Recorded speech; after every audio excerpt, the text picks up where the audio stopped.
That was like some Yeah, space yeah, type. we were just like My world talking was along. continuing. I still my world was going on.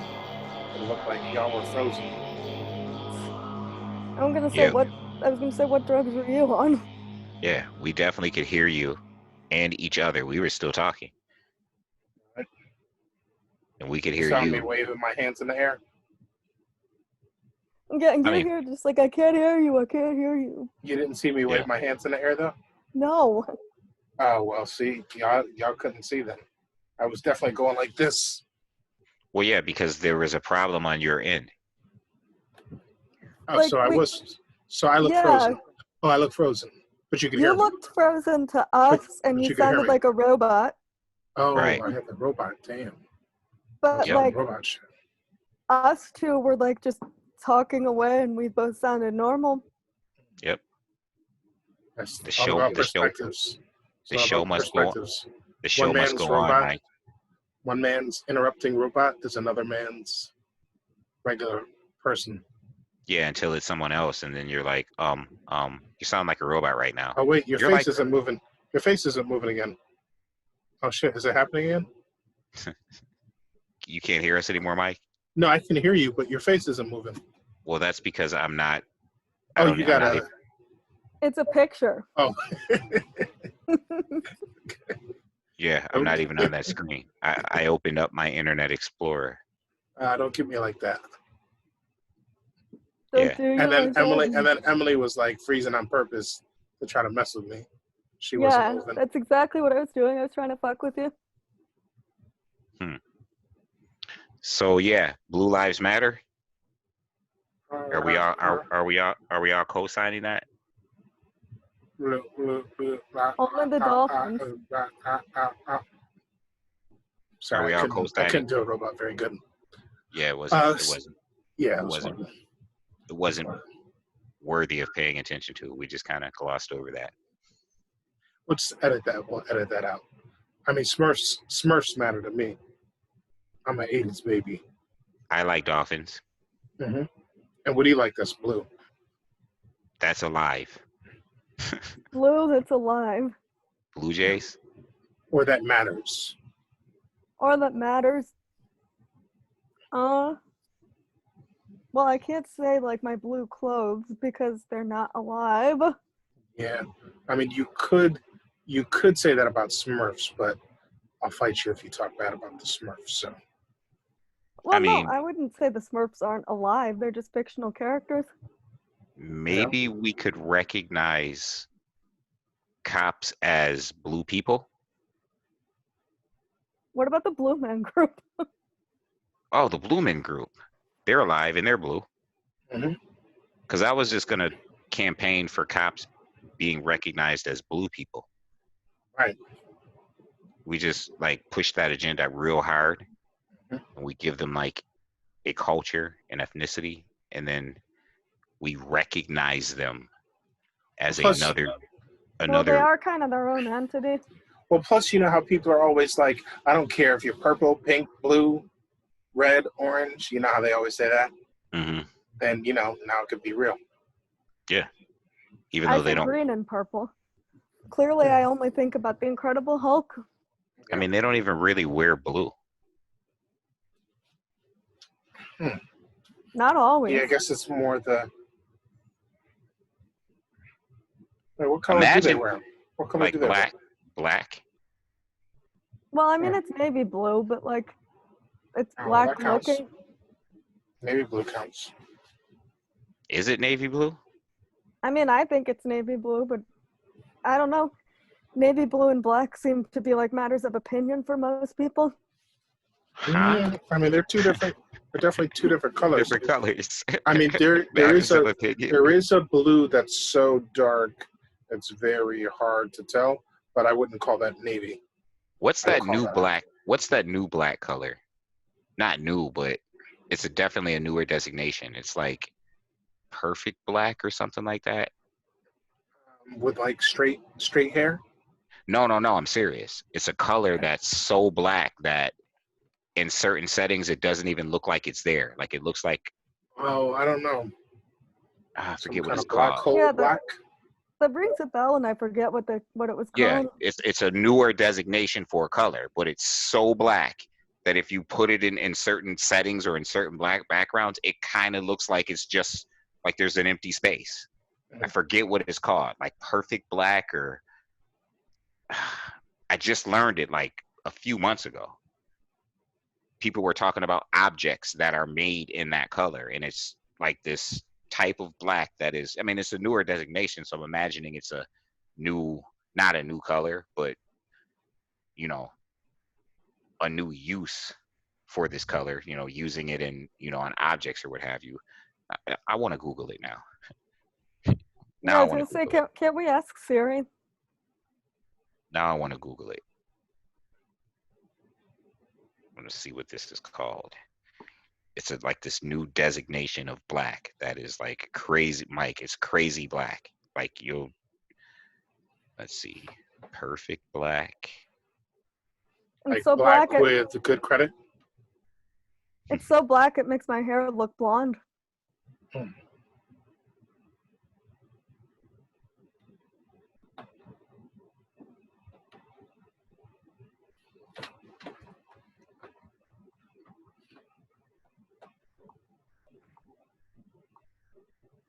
Okay, I think this one's finally gonna work. That one looks like a regular image. Boom. That one should work. So it's supposed to be a picture of a bunch of white people just wearing shirts that say sorry. Wait, that's all you see? That's what I see is a picture of like You don't see anything else? You don't see them wearing anything weird besides the shirts? the stick. Well, yeah. I mean, I think it's a little bit more than a stick. Oh damn. That's I mean, you don't see chains and the stick there with the rope and the. well, I see the stick with the rope, and then like it Do you see, basically it's like it has them held by the neck. you So see it's the like chains on their hands? Yeah. yeah. Oh, they're all like a chained together. Yeah. Someone was just saying So like, it's called perfect black. okay, It's 99.9% close to the black body. So here's how they describe it. It's actually very interesting. okay, Perfect black coating. I want to read this to you.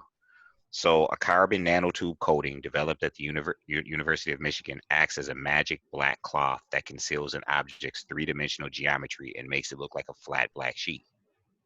The 70-micron coating or carbon nanotube carpet is about half the thickness of a sheet of paper. It absorbs 99.9% of the light that hits it, researchers say.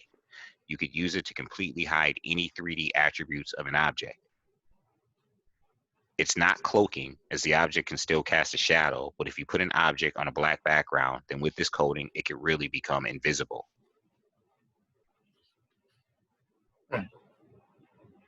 I mean, the article goes on and on, but the perfect black material created for this coating has a host of varied applications. It could possibly be used in display screens for ultra high contrast and a crisper picture. It holds promise as solar heating device. The National Institute of Standards and Technology is using a similar material to absorb infrared light and measure the amount of heat it can generate. The coating could inspire a new type of camouflaging paint for stealth aircraft. The carbon nanotube forest can absorb very wide range of electromagnetic wave from ultraviolet up to terahertz. just imagine if you could just like paint it on your house and like never even have to like heat your house again or something. You know? Like if you could just use it for like, some kind of superconductor or something. I'm just glad that I was able to remember correctly that it was perfect black. Yeah. But yeah, that's what it is. And they're like using it now. You know what I mean? I'd seen an article on it or something on it like a little over a month ago. And it just kind of fascinated me like, oh, people were talking about how it renders things invisible. Because of how, go on. No, when I hear these things, like I always have these ideas of like ideas for like superheroes, like black, like especially specifically black superheroes with like some kind of metaphor. And so to me, like this would be like some kind of, some kind of cool like black superhero, perfect black. I like Cloak. He already has powers of perfect black. Hmm. Cloak from Cloak and Dagger. Okay. Like that's his power. Okay. Is he black? Yeah. Okay. Dagger's white. He's black. Okay. That's like the whole purpose of it. Right. Dagger has like these light energy daggers that she manifests from her mind. And Okay. Cloak wears this cloak. And within the confines of his cloak is an infinitesimal amount of dark matter. Oh, did they have a show like a year or two ago or something? They did have a show, but that was whack. Yeah. It's definitely not as cool as the characters in the comics. Okay. And by the way, at one point they were X-Men. Oh, yeah? Yeah, because they are mutants. Okay. It sounds like some comic. Say again? Sounds Well, like Cloak and some Dagger comic. was never a very popular comic, but the characters were cool. The whole concept behind it was cool, like an interracial couple that had, opposite powers, and thus Cloak and Dagger. You know what I mean? This is interesting. It kind of reminds me of Hancock. Hancock? Yeah. With Will Smith and Charlize Theron? Yeah. Yeah, I forgot who the woman. I knew it was Will Smith. I forgot who the woman was. Yeah. Charlize Theron. Who was like whiter than white. Well, she's like South African, right? So that makes her like extra white. Well, I was going by appearance. Like she's very blonde, but that too. I know. It's all Censor me. No, you're good. You're on brand. Oh, okay. I just thought, maybe with the South African and extra white, I might need to be What, the South Africans are going to come for you? No, I mean, the South Africans are going to be like, sometimes, and Emily, forgive me, we can definitely talk about it. Sometimes, and Mike, I've said this before. We've both said this before. I upset South Africans. No, I find that when I say white people from a certain perspective, especially when I'm talking about racial issues. Mm-hmm. You mean all white people? Right. White people tend to think I mean all white people. I don't get that impression. Okay, so that's why I said, I didn't want to offend you if that's the case. You wouldn't be talking to me. Right. If it was. Listen, I've said this to people, right? Like, because I think sometimes what we have is when minorities or people of color are venting or talking about certain things that affect them from a racial perspective, and they say, when white people do this, you have these white people who don't identify as racist. They're the ones who tend to come on and be like, well, I'm not racist. I'm offended that you're calling me racist. And it's like, wait a minute. If the shoe doesn't fit, why are you putting it on to undermine a message? If it doesn't apply, let it fly. Right. Like it like either this, or you think that all people of color think that all white people are racist. Yeah, I got which isn't the truth. I got an easier approach. I just say I don't care what they think. I say get offended. That was actually going to be the other title of the show. But if they get offended, like, who gives a crap? And it's because, good ratings. Good ratings for the show. If somebody gets offended, like, by something like that, like, I wouldn't want to have anything to do with them anyway. Yeah. They're probably either old or they're trolls, or they don't know how to use the internet, or just you know. Here's they're the just- thing is, like, you know, I feel like that, like, white people who get so defensive about being racist or not being, or being called racist or thinking that someone's calling them racist. Yeah. If they get so offended by it, guess what? That probably means that you are racist and don't want to admit it. Exactly. Exactly. Because these are the same people who, like, these are the same people who clearly, like, you know, say, for example, in school, like, they clearly hand out, like, discipline unfairly, but then turn around and, like, it's just as much of a problem of, like, you know, say in education, of, like, white teachers coming in and acting like they're saving everybody, and they're really not helping a damn thing by coming in with that attitude. Yeah. Yeah, yeah. Especially if the shoe, like, you know, I had a conversation with someone who recently who is not prejudiced, not racist, and I kind of made him feel a certain way, and deservedly so. It was time that he was made to feel that way. Like, you're not prejudiced. Is he South African? No, he's just, he's not, he's clearly not anti-racist. Right. And I kind of made him feel a certain way because he always comes on, right? You know, Colin Kaepernick kneels, he wants to undermine that. Right. But I'm not racist, I'm not prejudiced. Okay. But, you know, a black person or person of color gets beat up by cops, he wants to undermine that. Right. But you never want to, ever do you want to admonish or call out these people who are racist. Right. You just kind of show up to teach the victims. Right. And it's like, bruh, first of all, if you're not racist, well then this doesn't apply to you. Exactly. If you're not racist, like, and if you're confident enough in your own belief system to know that you're not racist, you should also understand that, like, when people, like, say disparaging things about white people, that they don't mean every single white person.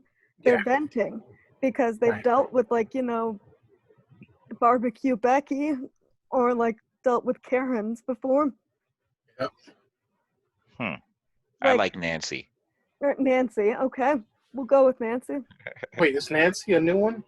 That's for me. That's all. It's see, I've always referred to what people are calling Karens now as Nancy. Oh, like, okay. I've always been like, okay, Nancy. Oh, I see. Okay. And then Karen popped up, and I'm like, oh, it's kind of hard for me to go from Nancy to Karen when Nancy's always been my go-to. Right. phrase. Right. That's like calling. It's like calling me Flav when I've always been Mike. Right. Right. Different people use different things. There you go. Right. But, Right. like, but I feel like that, like, I can't stand, like, when people get so defensive about, like, you know, oh, how dare you call me a racist? Because if you're gonna get defensive about it, there's probably some skeleton in your closet that you don't want to, like, and you don't want to face the hard truth. Yeah. Like, and that's something that, like, honest to God,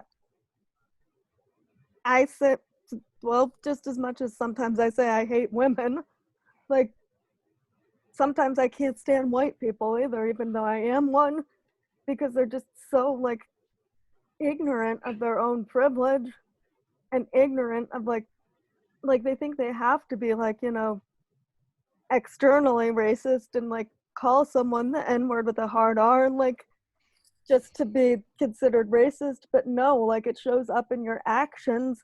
Like, even, like, it shows up in, like, racially coded language, and that gets to me, that people will not admit that that's a problem. Oh, speaking of which, that goes back to our conversation when you were bringing up how upset you were when you saw a 92-year-old, what was it, man or woman, being pushed? Mm-hmm. Ish? Was it a woman. 92-year-old woman being pushed? It was a woman. And I immediately said, "Oh, was it a black man who did it?" And he said, "Yes." And I was like, "Was this Fox News that was reporting it?" And you said, Emily "Yes." Grace, you found me. I found you. Haha. And then Go on. we kind of got into this whole like, it was kind of like this, "Why were you not upset about it?" kind of thing. And I was like, it's not that I wasn't upset about it. It's just that I know what Fox News is doing. And I knew it was Fox News, you know, that you saw it on without you telling me for a reason, because I saw this coming, because I heard um I kind of like heard about this from the sidelines. Like I didn't read through or see the video, but I was kind of scrolling through and I saw the white woman who's always like, you know, mixed up in some shit, trying to pretend not to be racist. The Fox woman, maybe Kelly or something, whatever her name is. Megyn Kelly. Yeah, Megyn Kelly, and I just knew what they were doing. And so before I even saw the video, as soon as I heard them reporting a 92-year-old woman was pushed down, I knew that it was going to be a black man, and I knew what they were doing. So it's not that I'm not upset that this happened. It's just that, like, okay, like, shit like this happens all the time, but what's the context, and why is Fox News choosing to put so much energy into it? Right? That's my issue. Well, I think like the issue is too that like, you know, like Fox News wouldn't have spun it that way or made a big stink of it. Like if it had been like a white man pushing the 92-year-old woman, like hell, they probably would have said the 92-year-old woman provoked like the Trump-loving bastard. Yeah, or if there was no crazy news cycle, maybe they wouldn't have even reported on it.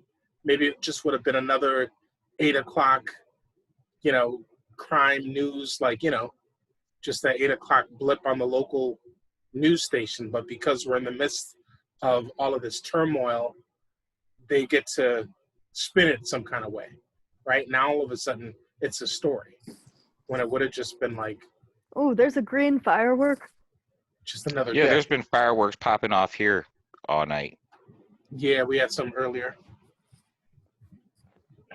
But no, like I think that I just feel like that, like that's an interesting point you bring up about like how the news spins things, because I think back like even to when I was a kid and spending time and like with family in different cities in different places in the country, like growing up in the Northeast, like you didn't really see this kind of stuff on the news. Like they would spend let's be real, in upstate New York, they're going to spend half of the news broadcast telling you how much snow we're going to get tomorrow.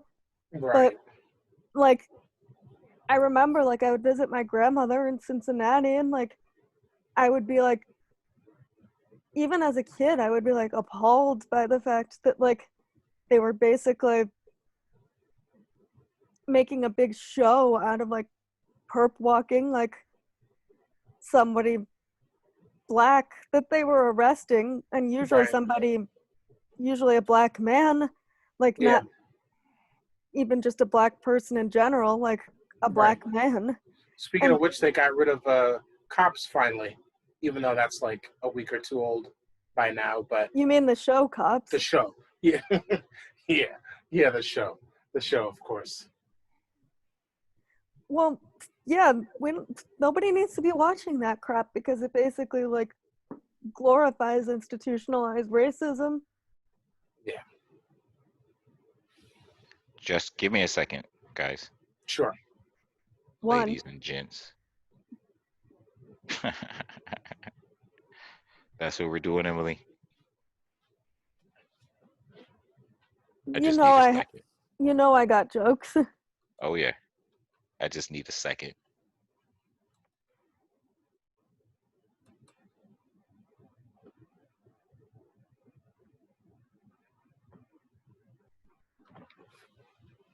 Well, we can keep talking. We don't have to wait for Ish. Well, yeah, that's true.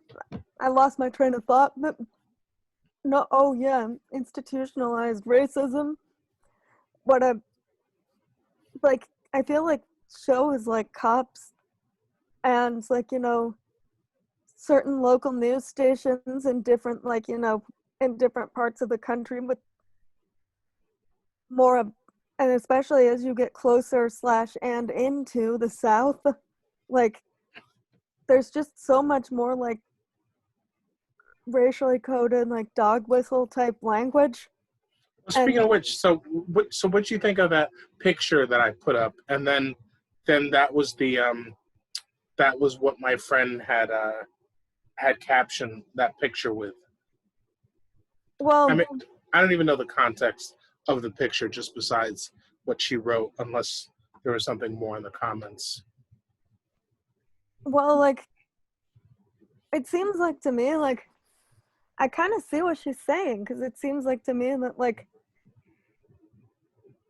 it's almost like this group of people is trying to make, like, a show out of saying, oh, we're sorry for all the shit we put you through for, like, hundreds and hundreds of years, but Yeah, everybody look at us. Yeah, it's just like performative. I Like, don't know. it's sickening. Yeah. It's people, like, trying to make themselves feel better about their white guilt that they don't want to admit that they have. Right. Like, it's the stupidest thing. Like, it's things like that that sometimes make me feel like just saying, I am so sorry on behalf of all these stupid dumbasses who happen to look like me. Is that at least a step better than the people who don't want to talk about race at all or pretend like everything is okay? Is it at least like as cringeworthy as that is? I mean, it is a step better than the people who completely ignore the problem. Right. Because I feel like, you know, the people that completely ignore the problem is kind of like what I call, like, in politics, what I call, like, the limousine liberal types. Like, the people who will, like, you know, vote Democrat and, like, maybe even, like, they gave money to Obama. Right. But, like, but they still, like, clutch their purse and cross the street if they're on the sidewalk and they see a black person coming towards them. Hey, quick question. Do you have the ability to post that picture in the field here or somewhere, or like on a quick share screen or something? Is that possible? If I could get it up, yes. Oh, here we go. Now can I full screen this? I could share it. I don't know if I can full screen it, but I could share it. No, it doesn't have to be full. Just as long as people can see it. So like this? Oh, yeah, that's good enough. Just so people know what we're talking about. So people can have a context. Yeah. Of what we're talking about. Yeah. I mean, this is like a tiny bit better, but then like the people who just ignore race and like the limousine liberal types who just like clutch their pearls and cross the street when they see a black man, like this is better than that, but at the same time, like, do you see what that one says in the back? It says, at the very least, it's tone deaf. Do you see? Does that say "so sorry, pardon"? Is that what that says? So sorry, parents, maybe.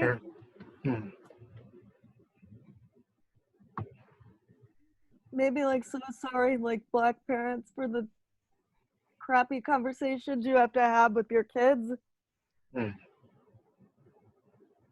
I mean, and this kid looks like he's trying to talk to his dad for like approval, and then the dad's just like, just look forward, son. Just march in silence. Just be sorry, don't talk. I mean, it almost sounds like it almost seems like that they're doing some sort of like crazy activity to like some kind of like put themselves in their shoes activity, but then right. what's cringeworthy about it is that they're Oh yeah, maybe it's one of those. Yeah, maybe like, I it's, feel like it's in like, I feel like this is taking place like, this could be taking place in like some sort of like a diversity workshop for white people or something. right, like a training workshop. Yeah. They're out in the wilderness a little bit.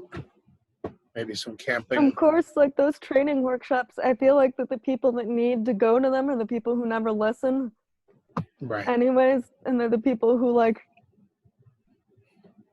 the people who needed to hear it the most are the people who won't hear it, and those kinds of like workshops are like people like preaching to the choir. Right. Like, well, there's always, I mean, think about it though, like no one, I doubt that people going to these workshops are like oh no, it's not harming anything. Well, no. What I was going to say, I doubt that most people going to these workshops are perfect in any way. So there's always room for a lot of development. Well, no, for sure. Like, look, even like everybody has moments where they have to check their privilege. Like, yeah. But I feel like that, like, what gets to me about those things is like, somebody like myself, like I'm willing to like check my privilege and realize like, when I am being like unfair or insensitive or what have you, but like other people, like they bitch and moan about like going to like diversity trainings, and you feel like so sad because they're not listening and they're the people that need to be listening. Yeah. Well, those people. I'm here. All right. Those people, you just gotta like interfere. You just gotta mess with them on a deeper psychological level. You can't let them know that they're being trained. Yeah. It's gotta be like a friend of mine and I were like at this bar where they were doing some like theater or whatever, and the theater hadn't started yet. But this young woman was at the bar, like kind of talking to my friend, kind of like lightly like flirting with him and like this and that. And, come to find out, like it had started and she was like a part of the show, so like you got to kind of like mess with people and try to like make some kind of point that they're going to understand. Ishwi had just put the picture up, or Emily was able to. Do you want me to put it back? You saw it, right, Ish? You saw the picture, right? No, I didn't. I'll put it back.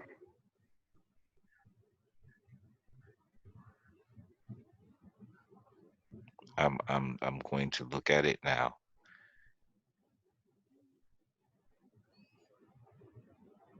Let's see here. What are we working with picture wise? What is this? Well, I was saying like it's like how they used to transport slaves. Yes. Yeah.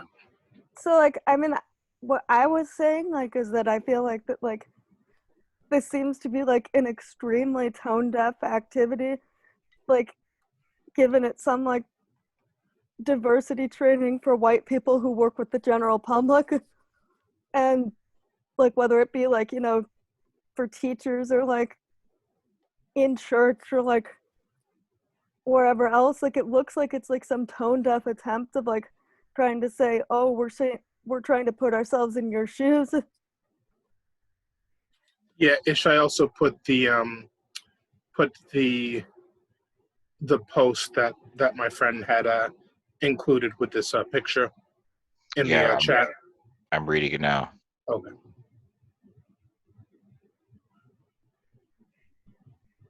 I don't disagree with his post. I think he's being a little hard on him. It's a she. She is being a little hard.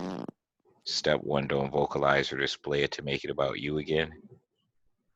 I mean, I think that this is like, what we were saying while you had stepped out is that I think that like we were both saying that we think that like this is at least better than the people who refuse to talk about it at all.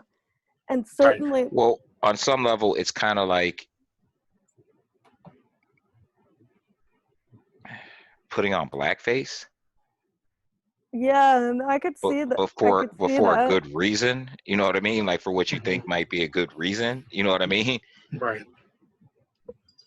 But again, I was also saying, like, we don't know the context of where this picture was taken, if this was like at some workshop where they were, like a diversity training. Or it could even be, people who, did DNA tests and found out that their families own slaves.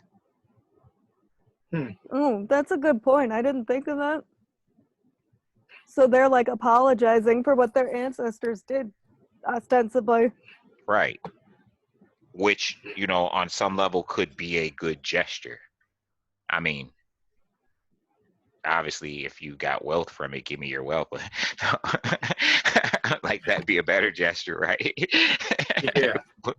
But I mean, if that is the case, and only that being the case, then that's like contrition, right? Well, I guess that's what this or it's at least symbolic of contrition. Yeah, right? I guess that's what this conversation comes down to, is like, what is, I mean, A, what are we going to expect? And B, like, I don't think it's hard. Listen, I'm not going to admonish someone who's trying to do the best they can, even if they're tone deaf. Like, right. if your effort is really a genuine and like, this is just the best idea you came up with and you're being genuine and sincere, power to you. Right. I can educate you otherwise, but I'm not coming at you. Not when you're trying to be an ally. Right. Even if it's coming across as a little tone deaf. Right. Like, I can imagine there are a lot of people who just don't know the exact right way. Sure. But they don't just want to sit down and do nothing. Right. You see what I'm saying? Yeah, for sure. Sounds like what you're saying is like, there's a lot of people out there who have perfectly good-natured intentions, but like they maybe don't know how to express them, like in a way that doesn't come off as tone deaf to like the people whom it affects.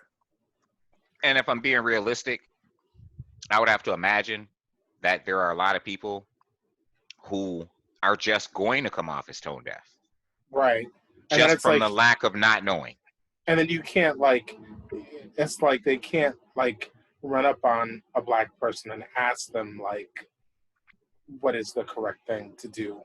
Right? Like, hopefully because that's even more awkward. Yeah, hopefully they can Google some books. They can Google some books that have been written, or Google like some of the activists and folks that are trying to do outreach and let folks know. Yeah. Oh, damn, that's some shirt, Ish. Say again? That's some shirt. See my shirt? Yeah. My Star Wars shirt? Is it Star Wars? Oh, yeah, those are lightsabers. Yeah, my daughter just pointed it out. I didn't know I was videoing. Well, now you know. And knowing is half the battle. Okay. Well, thank you for the compliment, if that was a compliment. It was a compliment. Shirt. I'm going ghost for it. Go on. It was a compliment. I think it's cool. Thank you. I'm going ghost for just a couple minutes. So I will say, and Mike, you can attest to this, because a couple weeks ago, I was pretty PO'd at white liberals. Prior to the protests. Right. prior to, I was just kind of feeling some type of way. And and then the protest took place, and I saw some things that I wasn't expecting. And it Right. kind of changed my stance. But I was feeling some type of way. I called up Mike. I was feeling some type of way. He wasn't the only person I called up. I called up a few people. But I was really bothered about the state of things and what's going on with this, election. And, Emily, for me, and I'll just say this just to be clear, like, I don't trust, as a liberal, Mike will tell you this, I'm a liberal. I believe in voting. I think we need to vote. I don't trust, when it comes to black issues, Democrats or Republican president. I just don't trust you. And I have no reason to trust you. And history tells me that I have no reason to trust you. So I've concluded, me personally, that I should vote, and people that look like me should vote, for the purposes of helping my allies, right? And in turn, hopefully my allies, these other liberal groups that aren't necessarily black, will seek to help black people. And so when I called Mike, I was upset. And I was upset because, I had been in conversations with people, and it's like, especially, white liberals, and they're always telling me I should vote. And no matter what, I should vote, vote against Trump. And for me, this is my personal opinion. I'm not making this the black culture's opinion. I'm not making it Mike's opinion. This is my opinion. Disclaimer. Right. I have had conversations where I've said to people, after Joe Biden said what he said about, if you don't know whether or not you should vote for me or Trump. The Charlemagne the God thing. Right. I had a friend of mine, very liberal, awesome person. When I shared this information with her, before I could even get the words out of my mouth, she's like, Ish, it doesn't even matter. We got to vote Trump out. Now, this is a white woman, and she's a liberal, and she's telling me, and I'm a black person, and I just listened to the candidate say that if I don't know whether or not I should vote for Trump, then I'm not black. And in my mind, it's like, wait a minute. It does matter to me. Yes, I can get over it. Yes, he can apologize. But I felt some type of way immediately when she told me, Ish, it doesn't even matter. We just got to vote him out. And in my head, I'm thinking, wait a minute. I don't feel like it got worse for me under Trump. I'm not co-signing Trump. What I feel like happened is I just got comfortable. Is absolutely nothing. Right. Like, it didn't get worse for me. It just didn't get better. I ended up getting company, and where I'm at. Like, immigrants and women and all these other groups are now joining me. You know what I mean? Under Trump. Like, and that's how I took it kind of personal when she was like, Ish, it doesn't matter. And my next thought was, well, wait a minute.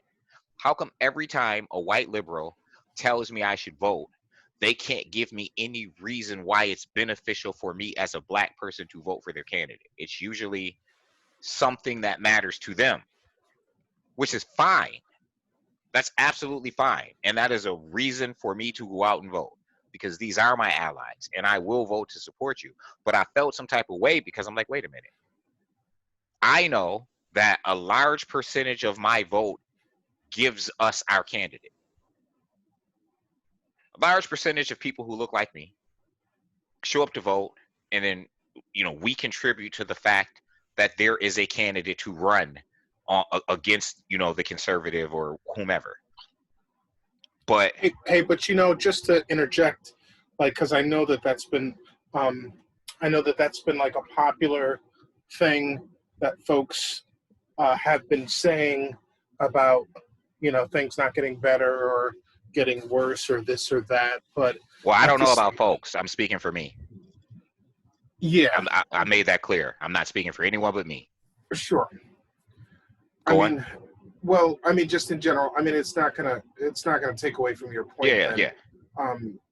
But just like, in the midst of all of this stuff, it's like people at the margins, like the margins of our groups are always feeling it the most, right? It's like the people who are depending on food stamps, that now the food stamps are being taken away, or people who are depending on like this and that program that's now been slashed. you know, under the latest Republican Mm-hmm. person. You know, I guess it all speaks to the fact like the middle has been disappearing for a long time. So I think a lot of people in the middle feel like it's not better or worse. Some people, you know, depending on if they personally were affected, you know, might feel something. I know No, I for, agree. I for totally agree. It's nuanced for sure. There's nuances to it. It's not black and white. and for better or worse, I think a lot of people across the board, and well, we don't have to go into all the reasons why it ended up being not what we thought it was, because that conversation has just been had ad nauseum. But uh, a lot of people felt like they benefited from Bill Clinton being in there. You know, a lot of Mm-hmm. black people specifically loved Mm-hmm. him because the economy seemed to be doing well and black people seemed to be doing well Mm-hmm. before everything kind of went to shit and before people re-examined the bubbles that burst and like all the different shady things that happened. But at that point it was like, okay, this one we really did feel the effect. I think that was like the big effect people felt was during the Clinton years. People felt like they were doing well. Mm-hmm. You know, like a lot of people across the board, specifically a lot of black people felt like Well, they were yeah, doing well. Bill Clinton was a fan of Reaganomics, but that's a whole, different That's a story. whole nother can of worms. Yeah, yeah. So, so, just to get back. So I began to feel some type of way towards white liberals, and one of my feelings was like, man, when do white liberals exercise the privilege that like white liberals will say, yeah, I recognize that I have privilege. When do you use it? Why can black people get beat up by police and get pulled over for driving while black like forever, and people recognize it and they get it and they know it, But but it doesn't stop. right, you know what I mean? And so I called Mike really feeling some type of way. And I say all this to say that we were talking about, people being tone deaf, perhaps white liberals in particular being tone deaf. And I say all this to say, after feeling some type of way, as who I am and my character and my spirit, I'm seeing things now. And again, I always say it's never too late to do the right thing, right? So I'm seeing things now that, like, I can forgive you for being tone deaf. If Makes you're sense. now at a point where you are willing to be an ally and to do it the best way you know how, even if you how what you think is the right way may look a certain way or come off a certain way, I can forgive you for that. I'm not gonna stand up and bash you and put you down. Welcome to true alignment and true cohesion. Like, I want you as an ally. I don't want to force you away or make you feel some type of way or feel like you have to walk on eggshells to be an ally. You understand what I'm saying? Do you think we're too quick to criticize like everything, like no matter what the I don't know intent about is? Or in this case, and I want to personalize it, Mike. We can talk about we can make it broader, but for me, specifically speaking to where I was at a few weeks ago, I don't want to be too quick to criticize. Mhm. But I hadn't really given it thought if we as a whole are. Yeah, I didn't. We can discuss that now if you want. I just wanted to make it clear that I don't want to be too quick to criticize, and just because in all fairness, I can be critical, and I was critical, and so when I see something, especially in such a close proximity to when I called Mike, which was literally like a week before the riots took place, like a week, you know what I mean? A week before the George video was all over the place. You know what I mean? I was feeling some type of way. And I called Mike, and Mike will tell you, and I called a couple people, and I just kind of went in on how I was feeling about, white liberals. And like, I even posted a post on Facebook, which is, a few weeks old, where I just was like, yo, I don't believe you. Like, I hear you emoji talking on Facebook, but kneeling, jogging for Ahmaud Arbery is not it. wait a minute, Like, you have this privilege. Ish, can you remind me, was the Was the George thing out at all? No, it was not yet. out. No, it hadn't been out yet. It was still, we were still talking about Ahmaud Arbery. Oh, Remember, okay. I made So I have to go back and read. Okay, I thought I had gotten it right on YouTube, but then I had changed it, so I got to go back because that's kind of just an incredible timeline. That timeline is incredible that it happened that way. Yeah, which is why I'm saying what I'm saying now. I posted on Facebook, like it's all, you know, we got dates and stuff. It's on Facebook. Yeah. I posted after talking to you. I posted my anger, and I didn't even mention George Floyd because it hadn't been a thing yet. It was Right. Ahmaud Arbery, and I'm like, yo, Right. Ahmaud Arbery ain't it.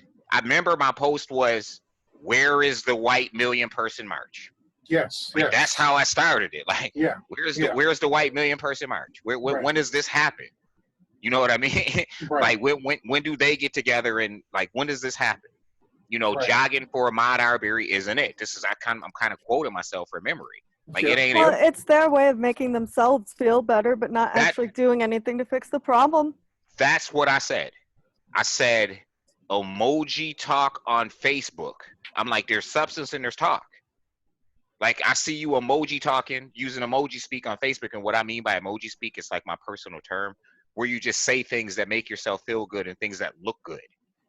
You know what I'm saying? It sounds good, it looks good when you say it, but there's no substance. There's no action behind it. And at this point, and I was talking to white liberals, I don't believe you.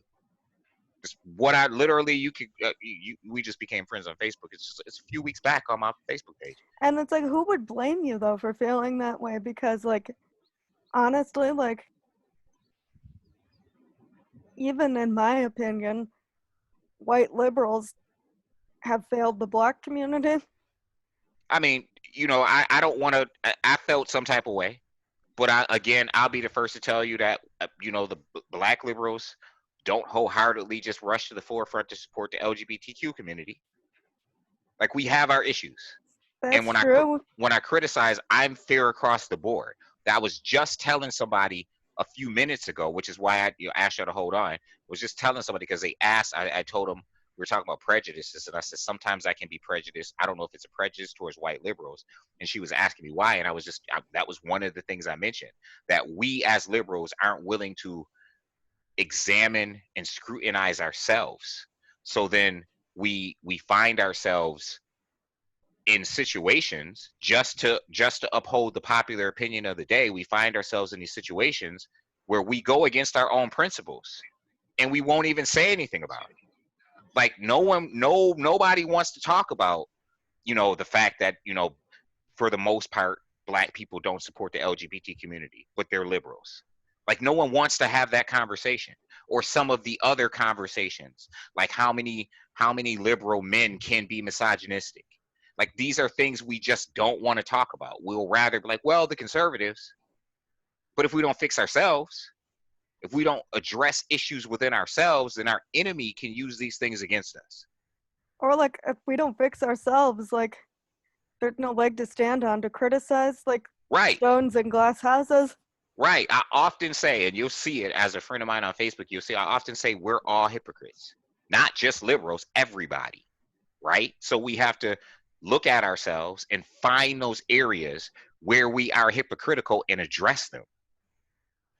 See, here's the thing: it's like I found like everybody is a hypocrite, and everybody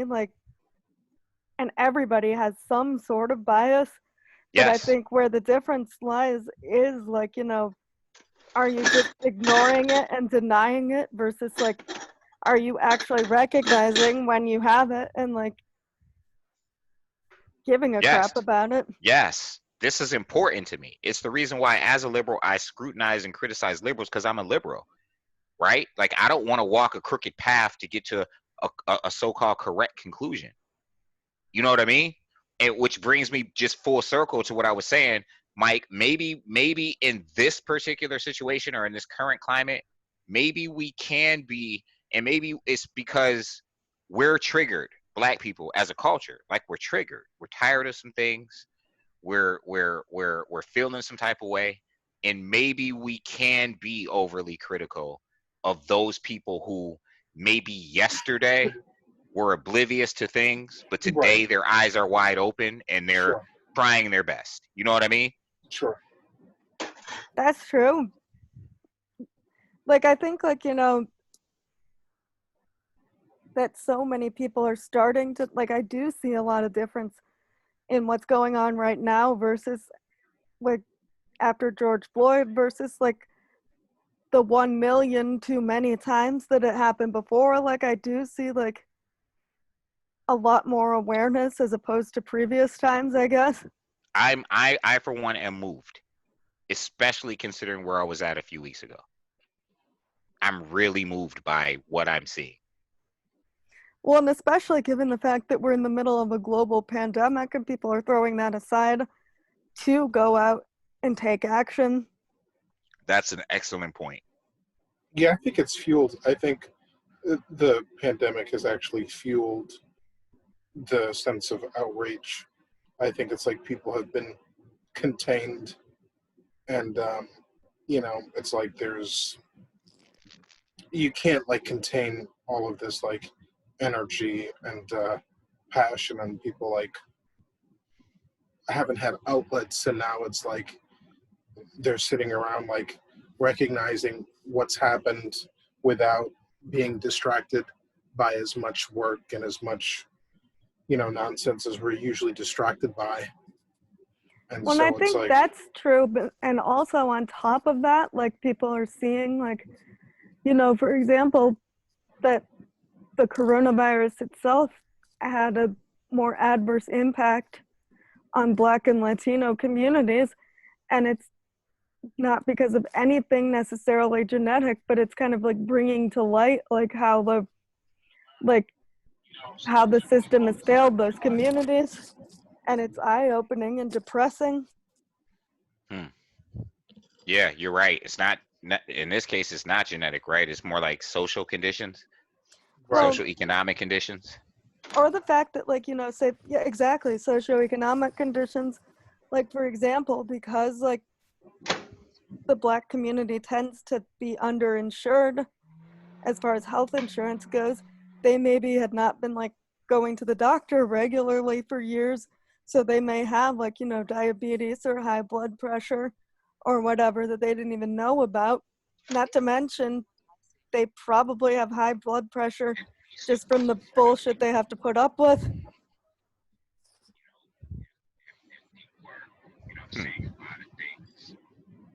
Why do I hear my voice, Mike?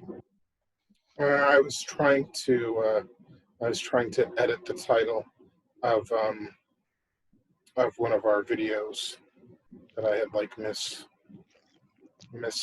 edited. I was trying to re-edit it to the right thing, but I don't know how easy it's going to be on my phone versus the computer. It might have to be a later problem. I was about to say it has to be done now. I mean, that's just what I do. You know. Oh, that's where you're going with that, huh? The Lord invented Post-it notes for a reason. Yeah, I'm not a posted kind of. I'm just like, I was just trying to see if I could fix it real quick. This is no different than what I've been doing the whole time, unfortunately. Gotcha. No, but I feel like that, like, a lot of people who haven't really had to think about these things are seeing the fact that, like, you know, the healthcare system is like a piece of shit, and it's an even bigger piece of shit for minority communities. Yeah, I mean that's not a surprise. It's just kind of more But in it's something that, the forefront. yeah, that's something Now. that people have kept in the background because they didn't have it like glaring in their face. Yeah. It's just, I think now it's just surprising to hear white people talk about it, or to hear prominent people talk about it, because it's like maybe we can get some traction on kind of you know, flipping the script a little bit, and like dealing with the inequalities and everything. And I mean, like, I think it's like, you know, what's different this time is that you hear, like, you know, your average Joe Schmo white person talking about like, oh shit, this is really bad. Like, you know, how can we fix this? Yeah. Like, whereas like, you know, okay, like somebody like myself, like I might have been more aware like of issues of systemic racism because it's much more in my face. Like being in the education system than it is maybe for some people where it's out of sight, out of mind, and now it's not out of sight, out of mind anymore. Right.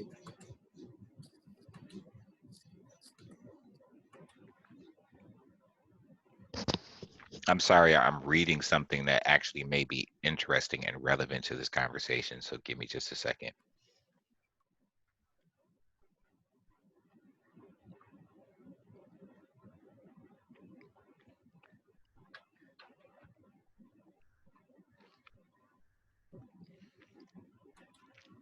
So somebody just posted a, I don't know what this is. It's a graphic, right? And it says toxic positivity, Sounds familiar. racism edition. And in the left column, it says toxic positivity. And in the right column, it says validation and action. So in the toxic positivity column, we have quotes. Here are the quotes. We are all just one human race. Let's just love each other. I don't see color. I love everyone the same. We need to focus on all the good in the world. That's what the people who make it in life are doing. They don't sit around complaining about things. Our society loves Black people. Look at how many successful people there are in music and sports. And finally, you should focus on the positive right now. Look at how many people are coming out to support you and your movement. That's the toxic positivity column. The validation and action column. 1, listen to people with lived experience and say, I believe you. 2, do your own research, find books, websites, podcasts, etc. to educate yourself. 3, have conversation with friends, family members, and coworkers about anti-racism. 4, follow Black and other POC influencers online. 5, support Black and POC-owned businesses. 6, pay Black and POC employees fairly and have adequate representation in your workplace. 7, hold businesses that support accountable where you spend your dollar has value. 8, vote for legislation and leaders that are anti-racist.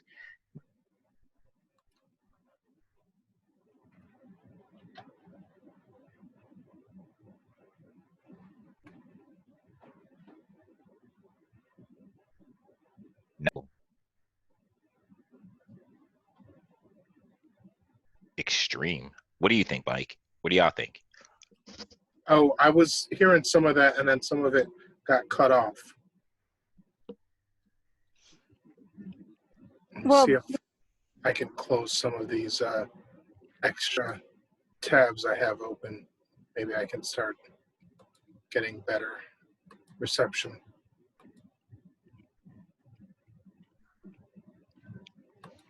I'm just going to post it in the group chat. Okay, yeah, that's good.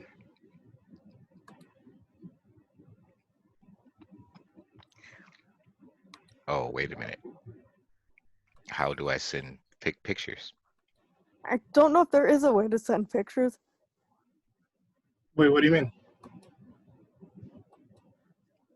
In the group chat. Well, I posted, if you can click right and copy, if you can, okay, there's a way. Is this from Facebook? Mm-hmm. Okay, so you go to, I just did this. And Emily, I do not doubt your skills, by the way. Okay, so you, I know. I think what you do is you right click and then you search Google for image. And then, Right. yeah, you right click the picture. Is it a picture or is it just words? It's a picture. Okay, so you right-click the image. On Facebook? Yeah. I can't right-click it. I'm on my phone.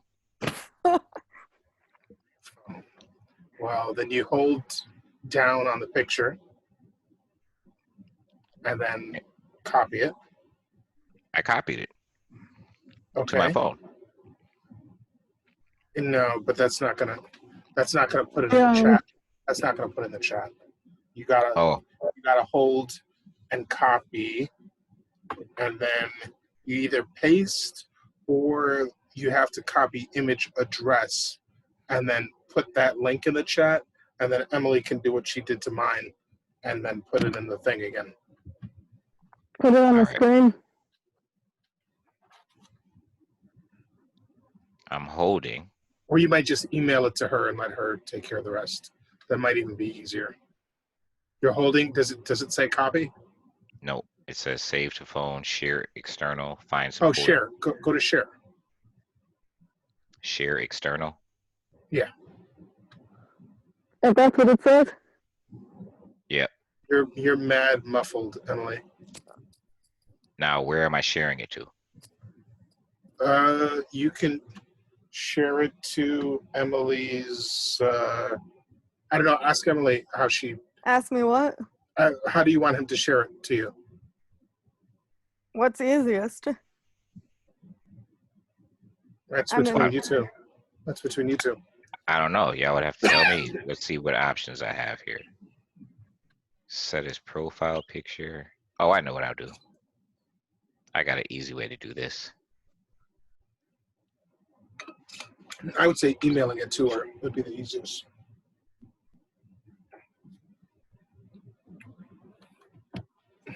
No, I have a better way. Okay. Listen, never doubt my skills. There you go. I believed you already.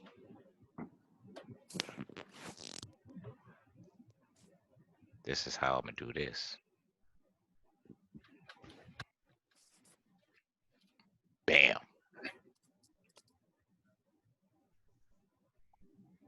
Just like that. I knew you were going to do that. Yeah. What'd you do? Mike, let the professionals do the professional stuff, all right, bruh? Mr. Click Right on your cell phone. Let the professionals handle it.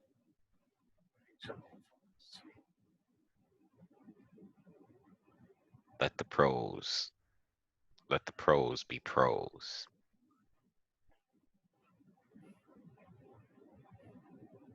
Okay.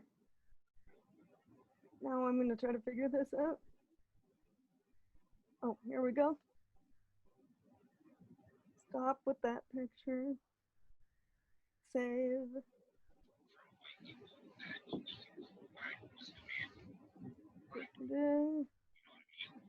I hear my voice again. Yeah, that was an accident.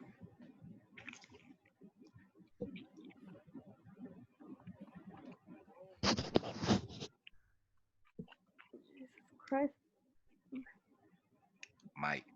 Mike. Yeah. I sent it to her in Messenger. That's what I figured, but I didn't know if you were connected in Messenger. Oh, that's right, because you just became Facebook friends. There you go. I was about to say, because you should eventually get with our group chat in Messenger. But I don't want you to get confused on just another group chat. I know you got one too many of those already. Just invite me to that one. It's inevitable. It's gonna happen.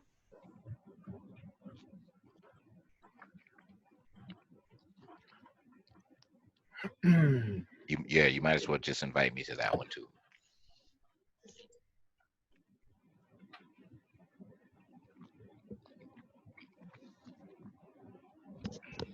You see, Florida's messing up. They opened up too early, and a few other states did too.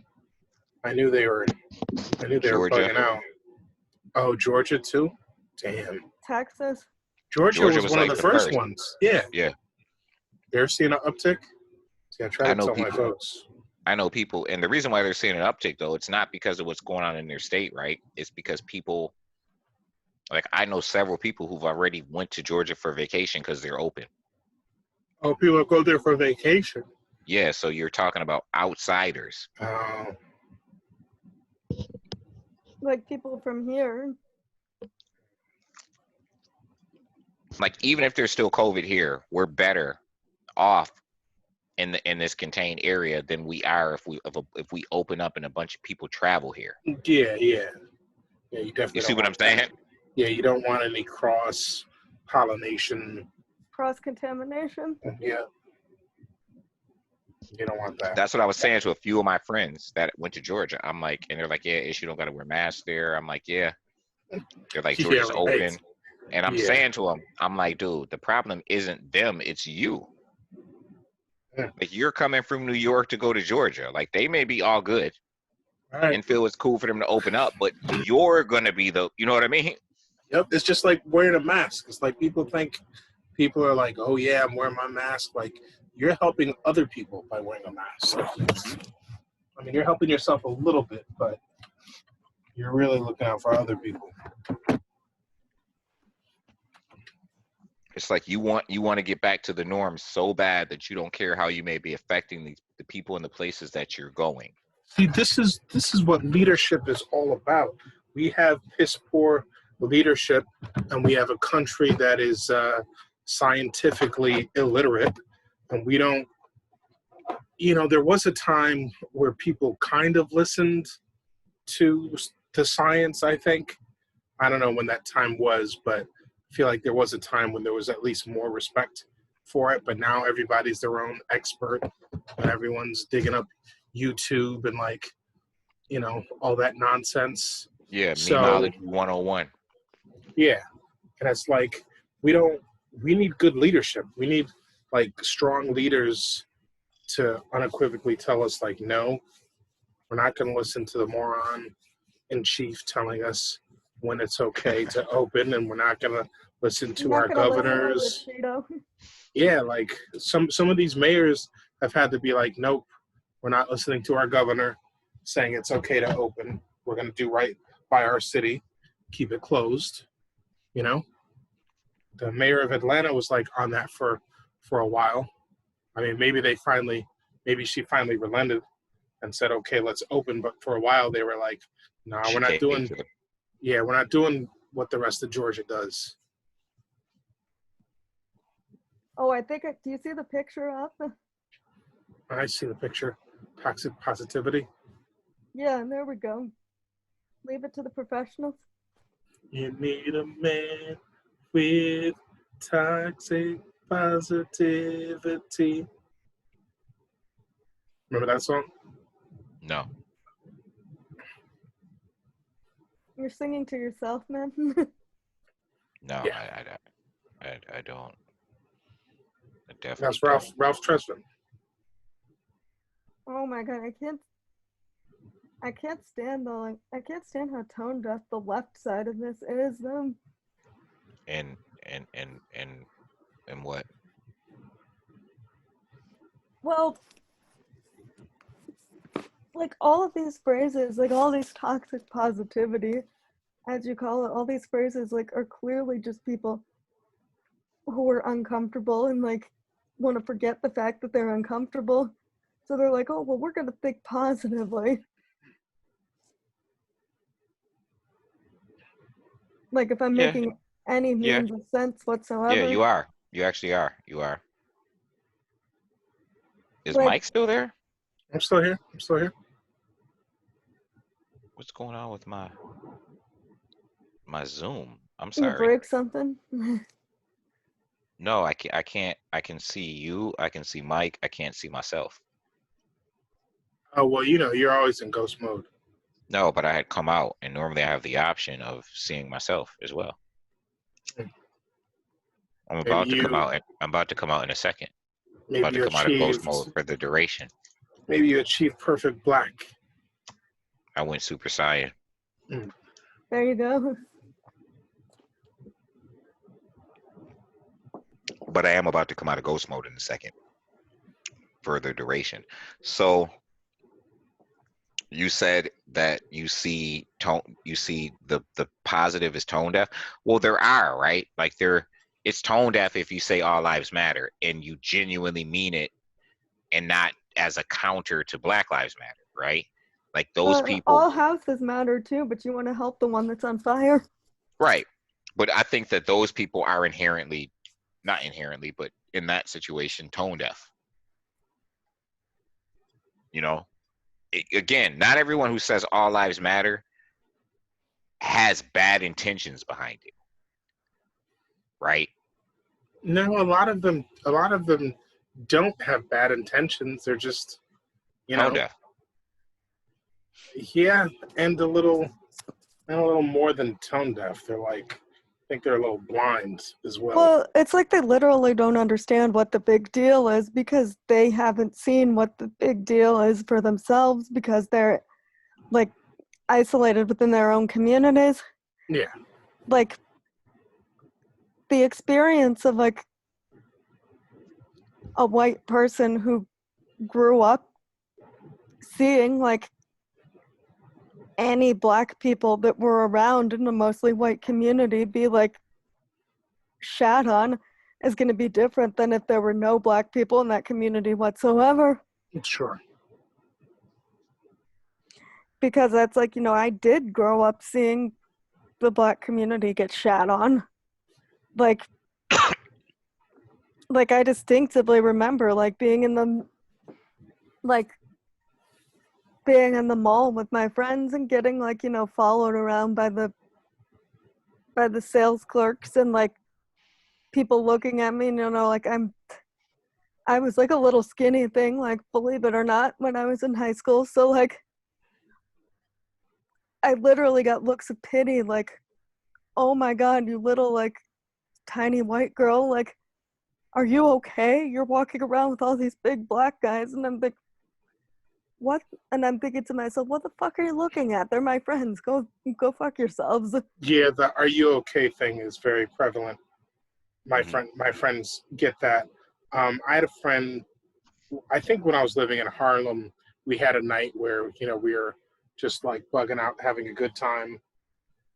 Getting pretty drunk and whatnot. And he always brings up this time that the police were like messing with me, and they kept asking him if he was okay, and he was like, saying like, "What are you talking about?" Like, like we're friends, and they kept like doing the, divide and conquer kind of thing, like acting like he was being held hostage or something. But unfortunately, that kind of stuff happens so often. Like I couldn't specifically remember that situation. For him, it was like, I think kind of a bit shocking, but for me, it wasn't like out of the norm. It was just kind of par for the course. Yeah. Yeah, sometimes we're even oblivious to it, right? Well, it's not that I was oblivious. It's just that I'm not saying really... you were. I'm just speaking in general. Like sometimes we're oblivious to. We normalize it. It just gets too. It gets too. It gets too normal. Especially before it became televised. Yeah. Yeah. It was That's just very kind of true. like, how many years was there no real out? Like, come on, the average day in the hood, in a given hood, a cop is beating up somebody. Right. Well, I remember back in the day, I went to like a white elementary school, and I remember one of the projects that we did for class, and I think by then Boys in the Hood must have come out already or something, or it was one of those movies that I basically either took the synopsis of or made a story around or something like that. And I remember, the kids in the class saying it was unrealistic. And I was just like surprised that they thought that, because this was just like regular. Hey, Emily, stuff. Can you take the image down? Sure. Now I can see myself. There you go. Let me sit up. Okay. I just wanted to see. Oh, you wanted to see yourself? You want me to put it back? No, you can leave it down. I just needed to see myself. You needed to wasn't- be. You need I to be wasn't- vain like that. I just wasn't sure my video was working. I am a Fair- bit vain. I am a bit Okay, vain. fair but, enough. But I wasn't we sure my haven't video was working. seen. We haven't seen Ish in months. No, ghost mode. you just saw me the other day. I mean, every once in a while, That's a but like, lie. yeah, I like was you just popped on up the other like the last show we did. No, I said he he's popped up. lying, not Oh. you. No, he popped up then, but trust me, he was in ghost mode for months. I didn't know if something had happened to him, if he had gotten disfigured, or Maybe he's go having either- maybe he's having a bad hair day. One day I was. That was many bad hair days. One day I was having a bad hair day. I'm like, I didn't. That's My hair. one thing I kind of miss. My hair wasn't cut. I kind of miss I was that. rocking the full beard. I think once I know that it's like really, really, really, really safe, and like beyond Trump safe, and beyond Cuomo safe, beyond De Blasio safe, I'm gonna get a cut, and I'm gonna pay somebody a fat tip, and You're I'm going gonna to get a cut. a haircut, and then I'm probably gonna get a drink, or then I'm probably gonna get a little smoke, or try to, get some edible. Things I don't really do much anymore, but I'll just be happy to be out of the house. Cut. What kind of cut are you getting? It doesn't even matter. I'm just like, it's just gonna be nice to be able to get a cut again. Yeah, you're not the only person I've heard say that, like, at all. Yeah. Like, I think everybody's gone, like lost their minds. I mean, I've been seeing people cut themselves and they actually look good. I'm like, wow, you actually did that pretty good. Like, yeah, I got my technique with the mirror, and I'm like, yeah, because it even looks good in the back, Yeah, like even my hair, which is pretty hard to fuck up, like you can't, like I'm not getting like anywhere near my head with a pair of scissors. Like I've gotten pretty good with like coloring my hair, but I'm not getting anywhere near it with scissors. Yeah, I might just like line it up and keep it moving. Just do a little line. I might even just line up the beard and leave the rest, but like it's funny because it's like I'm able to rainbow my hair, but I can't cut it for the life of me. like 6'9", you mean? Not that bad. Probably a mohawk-ish to answer your question. Probably mohawk. Really? Yeah. Now, are you being sarcastic? No, I've rocked mohawks many times. As a matter of fact, you can't really tell now, but it's like definitely higher in the middle than it is on the side right now from the remnants of the last mohawk I had.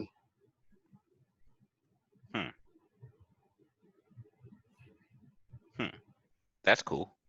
Are you going like Mr. T style? No, I never really get it like all out like that. It'll be like, even the last time. Yeah, it'll be like like faded on the side, like it'll be like a faded in. But even last time when I told them to go all the way bald on the side, they didn't, and I just said, F it,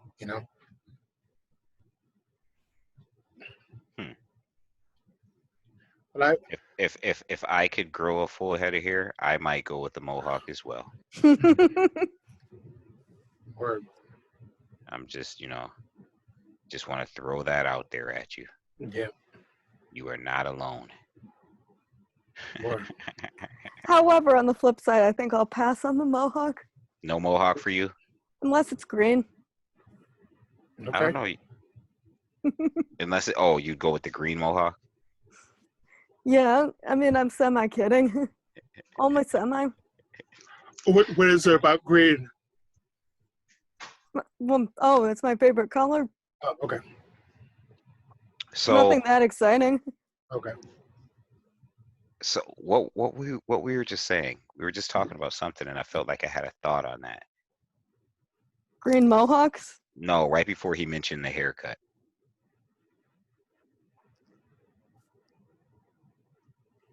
A point was raised about something. Oh, we were talking about certain things being just kind of the norm, especially Right. Oh, yeah, before yeah. especially before they got televised. Mhm. And it's like a lot of the things that, and again, I guess this is just years worth of frustration, and you kind of get to a point where you're like coasting through it, right? So you don't. It's kind of like I guess in psychology, like suppressed feelings. You know what I mean? Because like should we have ever gotten to a point where we were able to just accept the fact that like cops beat up people even before it was Right. televised, right? Like, Right. how do we get to that point where we were just like it was just the norm?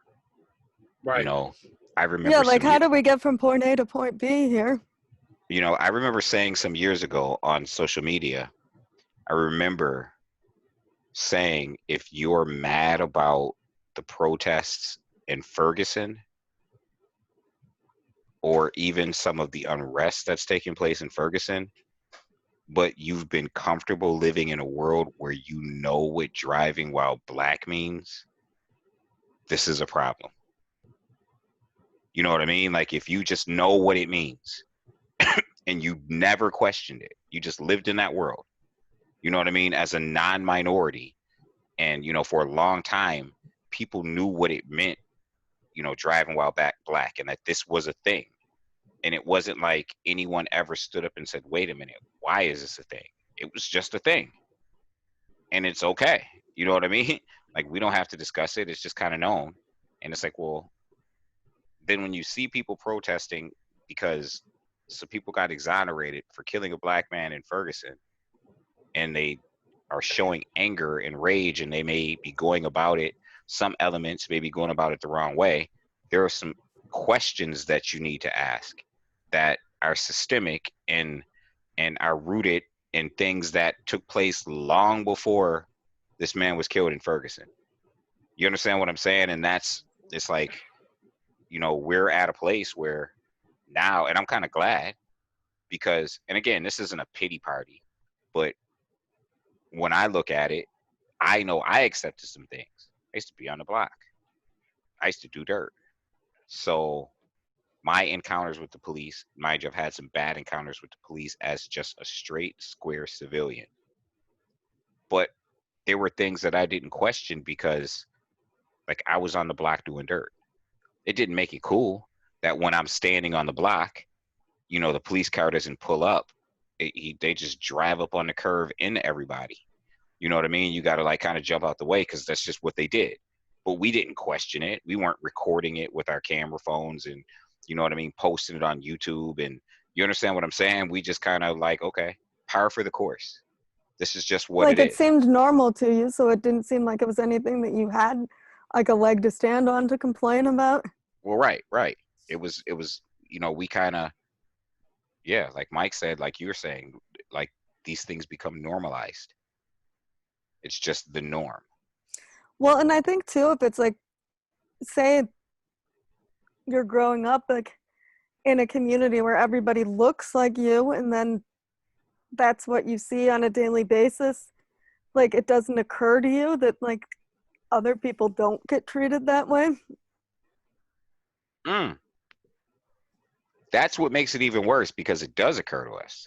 Yeah, that's obvious. It's very obvious that would never happen in the suburbs, Mm-hmm. or It's they would yo, never treat their own that way. it's like night and day. Think about it. I just described to a situation of driving while black. I happen to live in the suburb, so we have an area not too far from where I live, some miles, called Amherst, and for a long time it was referred to as the safest city in America, because statistically it just was, right? So as a trickle down effect of that, there are some suburbs here that are pretty trashy, and then there are some suburbs, none of them on the same level as Amherst, unless you go to like an Orchard Park, which is pretty much wealth. right? So then you have Amherst, which is upper middle class to upper class. There's some lower class, but predominantly upper middle class to upper class. And then like the next best suburb in this area is the one that I live in, which is Kenmore. Kenmore is like the capital of the world of driving while black. And where I used to hang out before I bought a house in Kenmore was in the projects, which is not, I mean, it's less than 5 miles away, but it's in the city of Buffalo. And in the city of Buffalo, in the projects, we were treated a certain way, but we didn't go into Kenmore after 8 o'clock because we knew that in Kenmore after 8 o'clock, you know, Kenmore's protected. You can't be driving while black. You're going to get pulled over. So we understood, like the only time I saw white people get treated the way we got treated is if they drove into the hood. Because why would you Right, be like what are you doing here? Yeah. You buying drugs? Yep. Other You than shouldn't that, be here. I remember telling a DA, and I think we had this conversation where I told the DA, this was years ago, I was like, you know, in my neighborhood, you can go to a corner store and there's going to be 10, 15 people standing on a corner. And, you know, 3 of them are going to be selling, you know, a drug of or another. And you can walk into the store and you can come out with a single Dutch Master that has this serves its sole purpose. Its only purpose is to be gutted and filled with marijuana. I said, you can't find this in Amherst. You just can't find it. Like you can't find that particular product? You can't find that product. You can't find that environment where 10, 15 people can be standing outside of a corner store. You know what I mean? It's very true. Yeah, just post it up and then you walk in and you get a single Dutch Master that's specifically for the purposes of rolling marijuana. Like that's not happening in Amherst. Period. And you know, it's because public servitude operates differently. It operates to the benefit of the people who live there, whereas it operates to the detriment of the people who live here. You see what I'm saying? And that's just what it is. It's just really what it is, and it's that simple. And I mean, you could take that into like, you know, any public government profession, whether it be like the police or whether it be like educators or whatever, or schools. Like sometimes like it feels to me as if like, you know, schools in the suburbs are intended to be like, you know, to help like the kids that go there, but like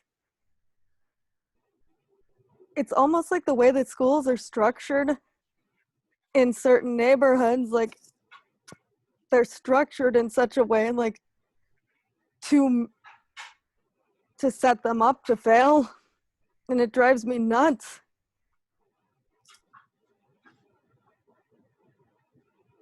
Yeah, when you mention schools, I'm sure you have some insight on that as a teacher. I recall when I was in college, with our I guess, so we have a college here called Erie Community College. It's a SUNY school, but it has 3 campuses: City Campus, North Campus, South Campus. And City Campus has the largest student body, and it